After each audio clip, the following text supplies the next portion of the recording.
Hello, welcome to the Dublin Conversations. Dan, would you like to introduce yourself? Sure. Daniel Tisch. I'm CEO of Argyle. We're a large independent North American corporate communications and public engagement firm with offices across the continent. And I'm also former chair of the Global Alliance for Public Relations and Communication Management, the confederation of the world's major communications and public relations professional associations.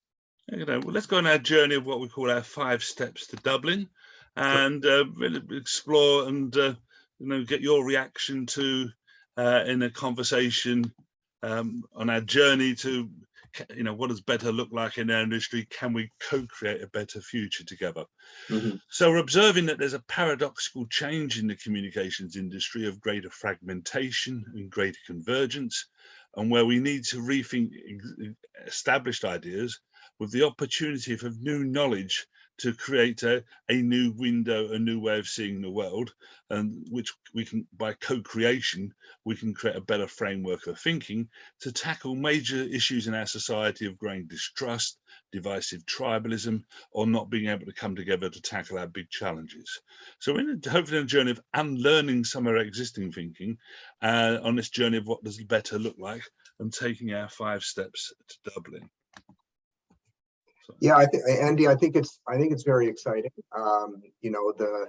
It's interesting because I think that our global profession has been on an ongoing journey, but it's a journey that's both accelerated in the last 10 to 15 years, as well as gone into very interesting new territory, right? Because I think it's been quite transformational to live in the age of digital networks and social networks, where you've got this interesting dilemma where you have economic power more concentrated than before, but you have communications power more diffused and in the hands of more people, but with the much greater risk of disinformation and misinformation. So it's an interesting time, right, with new risks, but also new opportunities. And it's interesting because, my early years in communication, were all about control the message, right? Recognizing that really you can't really control it. I mean, the key to public relations at its best was really thinking of it about, as being more about influence than control. But I think that's become even more true in the social media age. The other thing I think is that you've seen the idea that the audience, the public, can talk back. It kind of takes us back to our roots, right? Which is that, in the end, it's about building a relationship. It's not about controlling a message, right? It's building a relationship for mutual benefit. And it's interesting when I, you asked me to introduce myself. I sort of intuitively talked about us as a communications and an engagement firm, because the two really go hand in hand, right? You have to, I think the evolution of our business really has been, as your very title suggests, the title of this whole process, it's become more of a conversation. It has become more dialogic. And I think that is really important to think about, because both to guide corporate behavior, to influence audience and stakeholder behavior, and to achieve socially desirable external outcomes, all of these things rely on the quality of that conversation. Can we build upon those? Some fascinating insights there, Dan. So let's move on here. So step 1 of our journey is that we liken that the reason why there's been a failure for, to establish satisfactory agreed definitions of ideas, you mentioned like public relations, is that much of the effort has been like the early astronomers who created elaborate explanations for our universe, but with the Earth at their center. And with Dublin Conversations, we believe that ideas like public relations exist as part of a far bigger universe. And really at the center of this larger universe is the need to create confidence in order to coexist, cooperate, or collaborate. And by confidence, we don't mean the sort of usual term of self-confidence, but rather confidence in its statistical sense of correlating with the probability of it according to an agreed reality. So confidence can manifest itself in your consciousness, what you're perceiving to be real. Is that real? Do you have confidence in it? Through confidence in who you are, your purpose and purposefulness, confidence in others to help not harm you, and confidence others have in you and how you help not hurt them. And also what we call a zeitgeist confidence, a mood which leads to financial success, failure, and more. And we're saying that confidence is a real critical known unknown. It's there, but we need to find more about it. And the idea of purpose and purposefulness makes it easier to create confidence by being more coherent and compelling in order for you to embark on this journey of managing confidence. And so any thoughts there, Dan, on that sort of viewpoint and the issue of confidence? Yeah, well, Andy, I completely relate to it because I guess it was about almost exactly 3 years ago. Our firm, Argyle, we actually, changed our tagline, our call to action to communicate with confidence, right? So very much on the same page. I appreciate it, but maybe I can share the thought process to that, because it's very similar, I think, to where you are with this. And I think it's very interesting because really the point is trust is really important, right? Like, most communications firms talk about earning trust, right? Many have actually tried to build their whole brands around, we help our clients earn the trust of their public, their stakeholders, their employees, their shareholders, whomever. But if you think about it, trust is a very high bar, right? Do you trust the government? Do you trust the CEO? Do you trust a CEO of a company? Do you trust a bank? Do you trust any source of authority? Well, you might, but ultimately, maybe behavior and kind of the cohesion that we want and strive for, maybe trust is a needlessly high bar, that some will attain, but fundamentally what we really need is for people to feel confident, right? Feel confident that, capitalism will work, in a way that actually provides, good for the most people, not just the few at the top. The public services will work, that businesses in creating value for their shareholders will also create value for their stakeholders, right? And so, confidence, I think, becomes a very important concept.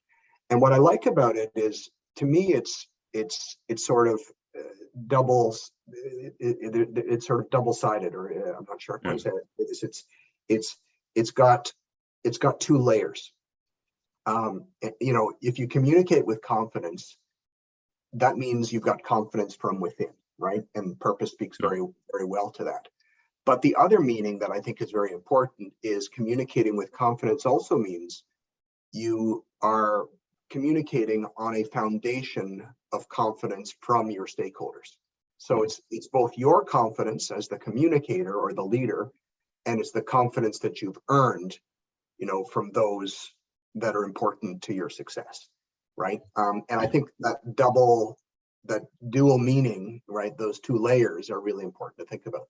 The one thing I'll just share as a reaction to your concept here is, you talked about, your headline says you need to create confidence to be purposeful, but in some ways, I actually find myself debating, is it the other way around, right? You need to be purposeful to create confidence.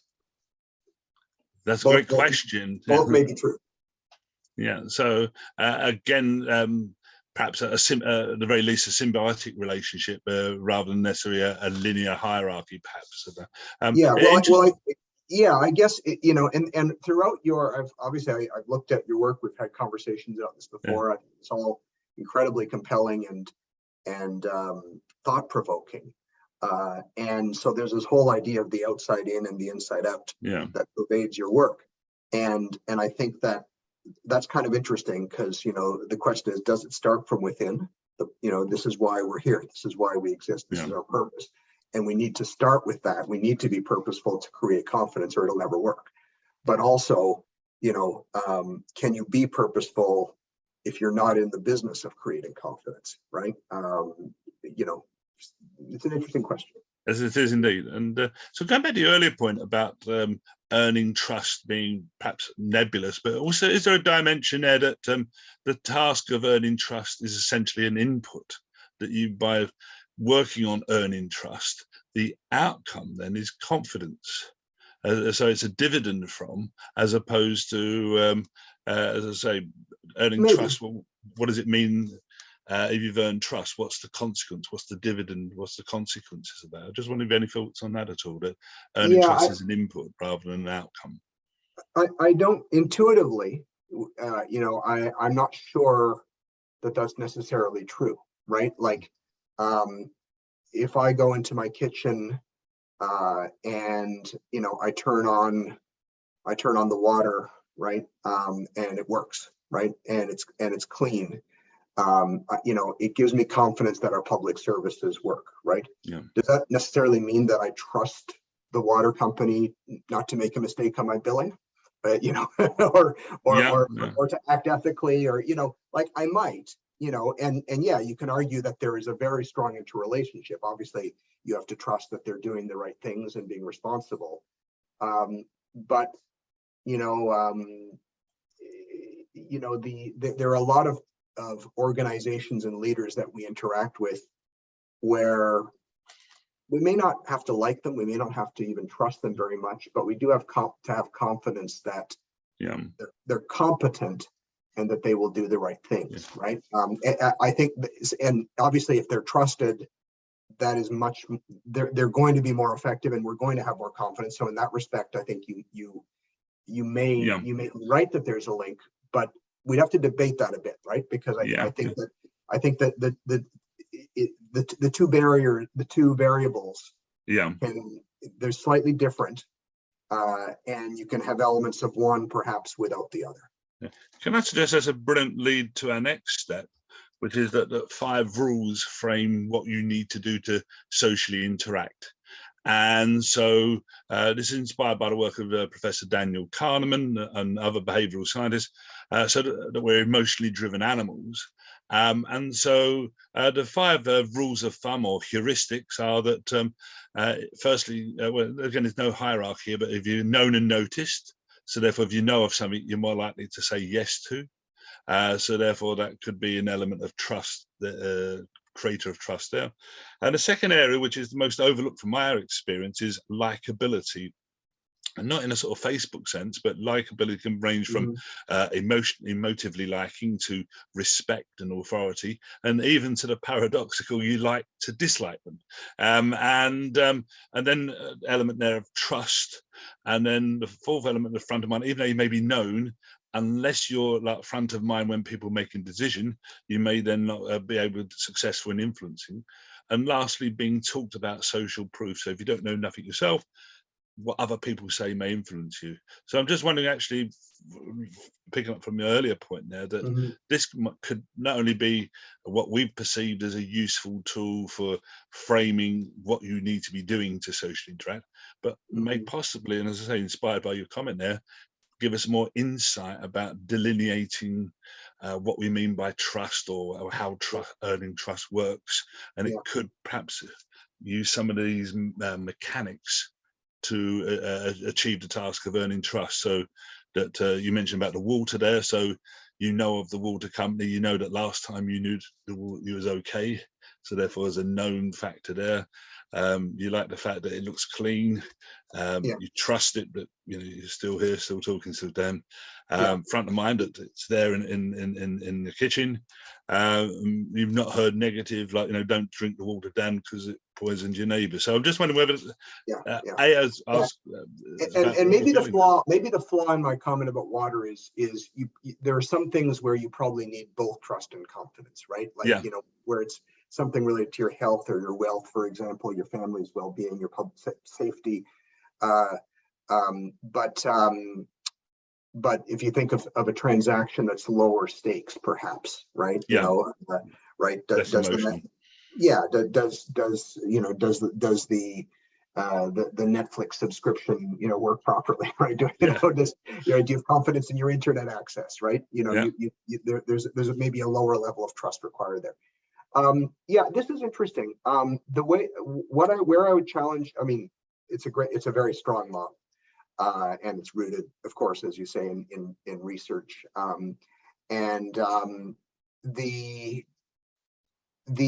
Where I would consider refining it is that right now it's almost like binary. You know, you need to have all these things. It's like a checklist. In fact, literally little checks there. And whereas I would view it more as a scale, right? Like you could almost do this as a spider graph or spider, you know, like where you sort of rank each of these, like how known are you, how liked are you, how, you know, and look at the area map that emerges, and then say, okay, so the bigger your area, you know, that you cover in the graph, the more likely you are to be able to successfully connect with others. But you know, can you successfully connect with somebody if you're not liked? Well, maybe, right? I mean, you know, you know, like okay, a company may approach a stakeholder who dislikes them intensely, right? You know, who believes this company should not be in our community. You know, I don't believe this business should exist. You know, think of, you know, extractive businesses, oil and gas or something, right? But can you successfully have a dialogue with somebody who doesn't like you? You probably can. You know, if there's an alignment of interests, there does need to be a certain amount of trust, even if you don't like them. There needs to be a professionalism, and there needs to be a, you know, kind of a genuine. You know, there needs to be the dialogue, right? There needs to be, you know, a genuine openness on both sides. I would say an openness on both sides to change.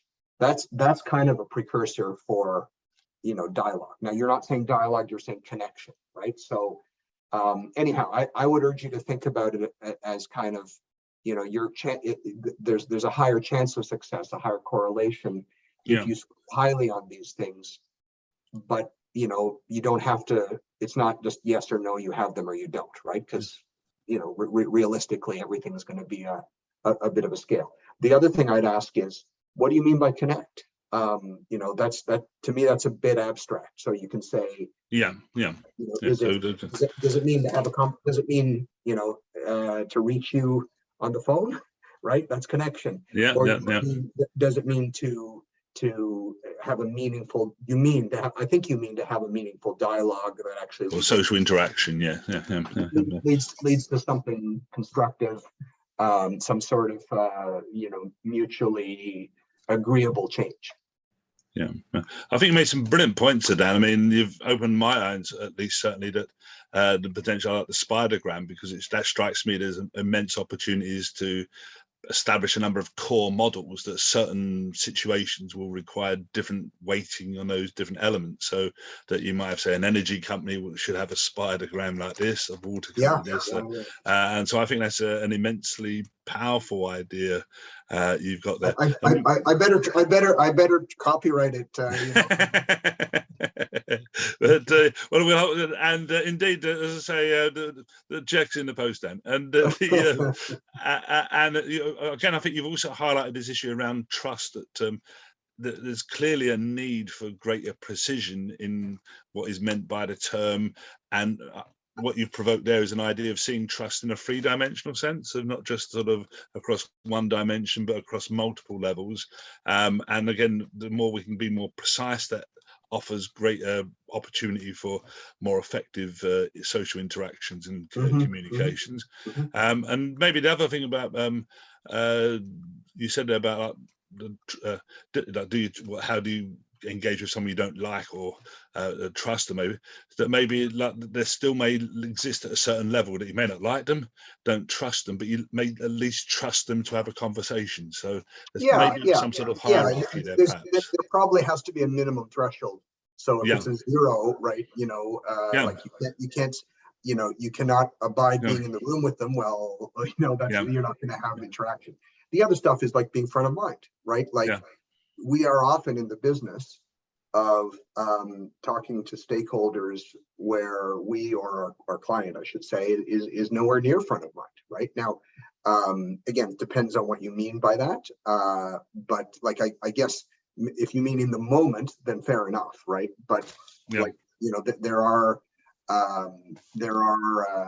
all the time, entities that have to very quickly, to your first point, which probably is, something without which interaction can't happen, and that's being known and noticed, right? So, but you'll go from being unknown and being not front of mind at all to all of a sudden being, okay, now we're having a conversation, and at that moment you need to be front of mind.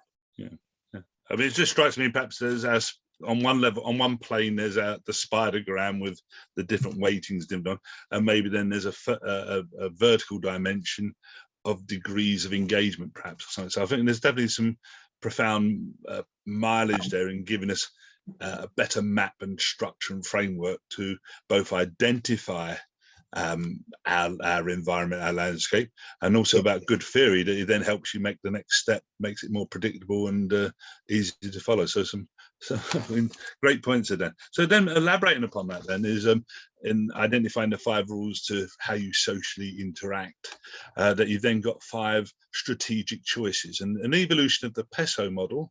But there's a profound distinction. These are not channels, but choices. And we also suggest that the own is not just own channels, but own behaviors, own reputation. Even spending time with someone can be a tool for earning trust. And the new dimension there of nudge, of how you simplify and make choices available to people to influence and guide. So you may not even communicate directly with them in any way, but you've influenced an outcome. So there is sort of an evolution of the PESO model, but with some profound differences and iterations. Any thoughts on that at all, Dan? Yeah.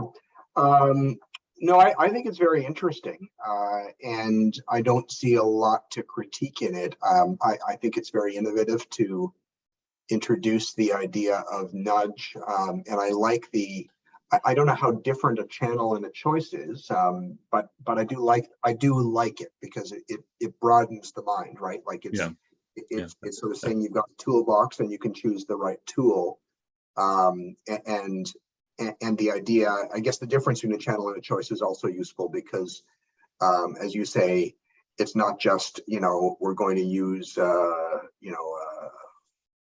website, right? Or a social platform as kind of a channel. The idea is broader. It's a strategic choice you make. And the other thing that may be interesting to think about, just reacting off the top of my mind here, top of my head, is what's the mix you choose, right? What's the mix of choices? What's the right mix for different occasions? So there are choices, but I think it may be useful to elaborate a bit and say it's not just the choices. Like you have to choose, it's the right mix, kind of like an investment portfolio, right? Like your stocks and your bonds and your et cetera, right? So I like it. Yeah, indeed. You'd be welcome. One of the Dublin conversation tools is about strategic comms, where it highlights that by identifying your purpose, it then can help you identify your strategies in both the known, like, trusted, being talked about and so on, and also the open. So, for example, if you're a business-led business-led brand where there's no differentiation, you're there just to make the money. So your key task will be to be front of mind. Whereas if you're a campaign about seeking good, your task will be to be trusted. And then when it comes to the choices, if your business is just in it for making the money, paid for is going to be your prime lead, because you haven't got the content, the story for people to, truly go. Whereas if you're a cause, own would be the lead there. So I'd welcome another time to share that with you, because I think it helps.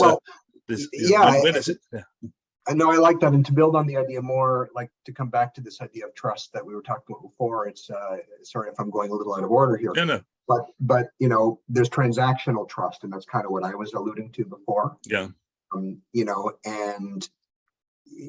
Okay, I believe that the small low stakes item that I buy, that it will be available, that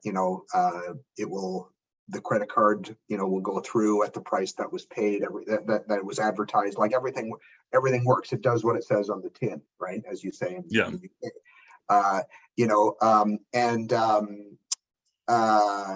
That's transactional.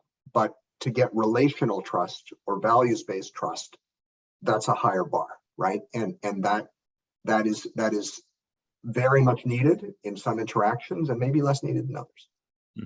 So I think, again, we've spawned a useful tool and mechanism for translating the conceptual into the real world choices, the real world way you can listen better to what's around you. And then we then move on to step 4 about how our world is shaped by emergence. And we use a very simple model created by Professor Gareth Loudon of Imperial College London called the Listen, Connect, Do, which explains really the creative process that you listen, and listen in the broadest sense, with all senses. You connect, you relate to what you're listening to, and then do could be the development of a concept to something tangible and making real. And then the dynamics, a continuous loop fueled and energized by the degree of purpose at its heart. And there's a need to listen more to bottom up as well as top down. And also what's emerged is a number of widespread use of the term comms, yet there's no formal definition of the idea. And the Dublin conversation believes that firstly there's a need for a new label. And we've got a potential candidate here, that is a need for something that's bigger than communications, integrated communications, that also includes managing behaviours, being purposeful, and building social cohesion. So there's a proposal here that maybe comms can be defined as how you create confidence within yourself and with others to exist, coexist, cooperate, or collaborate by managing perceptions around your future behaviours, which is fundamental to being purposeful. Just on that, Scott, for any thoughts on that idea, the need for a label and a suggested candidate there, then? No, I think well, let me back up. A few reactions. I like this a lot. Like, and again, I'm seeing real parallels to my own thinking. Like, when we were talking about when we did our branding exercise at our firm and tried to stitch together kind of the call to action, there are 3 words that emerged, right? Emerge, communicate, lead, right? Engage, communicate, lead were the 3 elements of our call to action. And in some ways it's very similar. I haven't seen this model, but it's very similar. Engage is listening, communication is connection, right? It's 2-way. And then lead, well, that's about action. And in our conception of it, you start with the listening, you start with engagement. That helps you decide confidently on what to do, and it helps you. Of course, you have to earn the relationship through communication, and then that gives you the opportunity and the license to lead, right? And so very similar, very much aligned. I'd probably change your headline to, it's not just you listen to what emerges, you listen to what emerges and you act on it, right? So small. I know space is limited, but I think that's very fundamental. And maybe the other point here is the flaw with the word communication or comms. Yeah. I'm not sure what the difference is, but is that action is not just about communication, right? It's bigger, right? Yeah. And the word that's not here at all, but I think is pretty important to, the world today and to the history of our business, right? Is relationship. And so it's implicit, but, Yeah, that's a great point. I think in the end, the communication, I've always thought the communication is in service of the relationship, right? Yeah. That's ultimately why it's there, because having the relationship is what will enable everything to work and everything to happen, right? Everything you want, the success you want, ideally the shared value. The other challenge is, the search for the term. You've gone from one word to, I can't count very quickly, but at least 30 there. So the alternative to comms, right, is a very long idea. And I don't mind that, but I think, the challenge that becomes the challenge. It's a complex idea. Managing perceptions. Can you manage perceptions? I'd say you can influence them, obviously. Maybe you can shape them, as long as you do, and I'd say if you're doing so ethically, that's very important. You shape them through accuracy and truth and dialogue and listening and all, and all that, right? So there's probably and then the other thought is, yeah, it is fundamental to being purposeful, but I'd come back to my earlier comment, is being purposeful the end, or is it the beginning, right? I think it's probably the beginning. So the only other thought is back to the idea I mentioned earlier. I think that there's a very interesting tension in your last section here, the we led versus me led. Yeah. It's kind of, again, purpose. It starts from within. Who are we? And why do we exist, right? And that kind of is me led, but that doesn't need to be in a self-interested way, right? Ideally, that's both me led and we led, right? Like, you're thinking about what does the world need that we can uniquely, the problem we can uniquely solve. And also, who are we, and what are our values, and why are we here, and what's going to inspire us and our communities. And so so I actually think that a combination of we led and me led thinking is probably essential. And if it's only one and not the other, you're not likely to be successful. And I mean, there is an argument, say, like reciprocal altruism, ostensibly, serving a greater good, but it could be ultimately a selfish act, in that by helping others, it's helping your strategy for self-preserval them. And so the idea of like we led and me led, which has emerged from sociological studies that show that 2 out of 3 people will help a stranger and 1 out of 3 don't. And again, it's not making any moral judgment there. Do you think there's potential there for developing so public relations becoming maybe less of a process and more of a philosophy and attitude, that the public relations practitioner is marked by a tendency to think a we-led response as opposed to, say, an advertising led practitioner who would be more me-led? Just any thoughts there about have we got a potential foundation stone for a philosophy or an attitude? Maybe. There's definitely something here, right? But I would view it more as it's achieving the balance between we led and me led. Like, I've always loved the very old idea in our profession of representing the public to the organization and the organization to the publics. I think there has to be some element of that balance. If, like, I think there will be times when communication is and must be me led, right? Particularly where you're trying to achieve change. Now, okay, but that change, to work well, but also to be ethical, there has to be some element of we led in there, right? Like, so it's not just what do others want, but what do others need? That's a very important consideration. but also, maybe I'm bumping up a little bit around the term of, to me led is not necessarily just about self-interest. Yeah. It's also about our aspirations, right? And so I view it as a balance, but Yeah. I think there's definitely a very interesting idea that public relations and communications can be more about using the we led, Yeah. like bringing the outside in, right, to make the inside out more effective and more powerful. Yeah.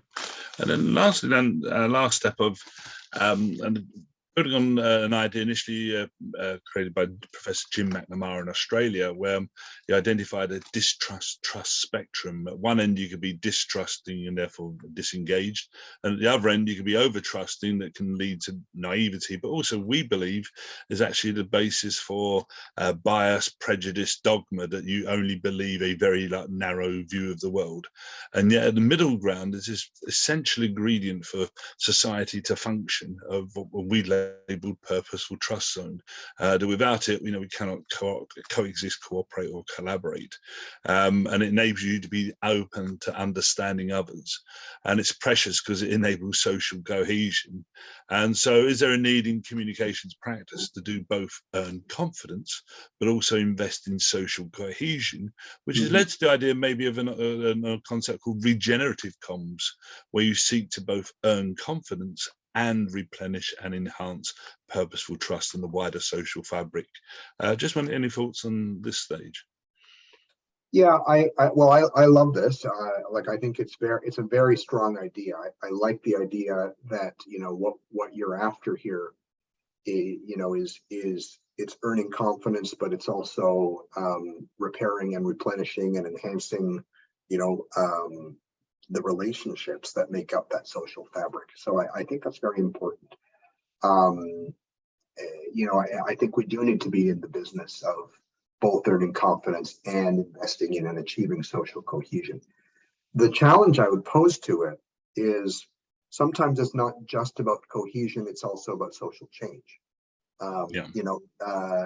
Because you can imagine if your focus is exclusively social cohesion, you can imagine a society that has a lot of repression and flaws, but nobody, everybody goes along with it, right? And we know of some societies like this, right? Where they prioritize harmony and cohesion, but it kind of reinforces the status quo. Yeah. And the existing power structures. And so I would maybe introduce the idea that, at times, like ultimately you want social cohesion, but at times you may need to achieve social change, and you're never going to achieve social change without earning confidence in someone or something, right? Or an idea, a leader, an organization, whatever it is, right? Or a movement. And so there has to be some element of confidence that is earned in order to achieve social cohesion or social change. That's a great observation, and the image that comes to my mind is that you could be more confident. Like if you've got more money in the bank, you're more willing to say maybe risk a small investment because you have that confidence, and that you recognise that the risk won't compromise the fundamental cohesion, social cohesion of your financial situation there. So I do think that's a very profound point you made there, Dan. And lastly, if we can sort of finally really, so we've taken you through 5 steps where we explore how we socially interact without using any of the existing terminology. And that's not to say to do away with them all, but to how can we replenish, regrow, and if necessary, replace. So this question, how do you feel more confident about addressing what does better look like as a result of this conversation and these 5 steps? Yeah, well, I'm reflecting on it, and I mean, I would say yes. I mean, it's a binary question, but I would say yes. I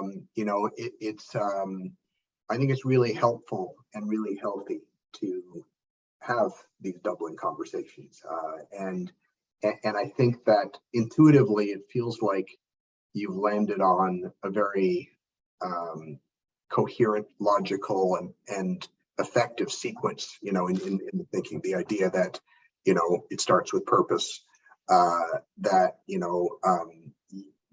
the job is to create confidence, that there are rules around how you interact and choices you make, around that interaction and that connection, that you listen and act on it, and then you seek to regenerate